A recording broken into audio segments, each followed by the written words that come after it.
অন্যের জন্য শুভ কামনা করলে এটা ফিরে নিজের দিকে আসে, এটা খেয়াল রাখেন। এটা একটা লাইফ হ্যাকস শেয়ার করতেছি, আজীবন কাজে লাগবে। অন্যের জন্য যেটাই ভালো কামনা করবেন এটা ঘুরে আপনার দিকে আসবে।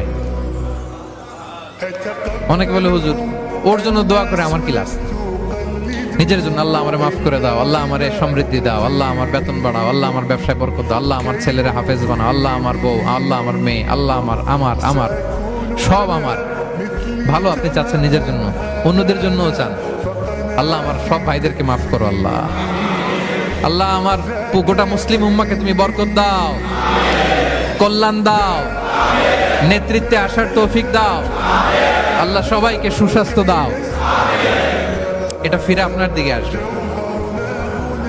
অন্যের জন্য শুভকামনা বহুগুণ বৃদ্ধি হয়ে নিজের দিকে রিটার্ন করে। বিষ্ণু সাল্লাল্লাহু এটাই বলেছেন, মা মিন আবদিন মুসলিমিন ইয়াদউ লিআখিহি বিযাহরিল গায়বি ইল্লা ক্বালা লাহুল মালাকু ওয়া লাকা বিমিসলিন। কেউ যদি তার ভাইয়ের অনুপস্থিতি তার ভাইয়ের জন্য দোয়া করে, ফেরেশতারা ওই দোয়াটা তার জন্য আগে আগে করে। তাহলে অন্যের জন্য শুভকামনা করলে, দোয়া করলে লাভ না লস? ধরেন আমি মোশাররফ ভাইয়ের জন্য দোয়া করলাম যে আল্লাহ মোশাররফ ভাইকে তুমি সুস্থ করে দাও, তখন ফেরেশতারা বলে আল্লাহ যিনি দোয়া করতেছে তার যদি কোনো রোগ বালাই থাকে আগে তারে সুস্থ করে দাও।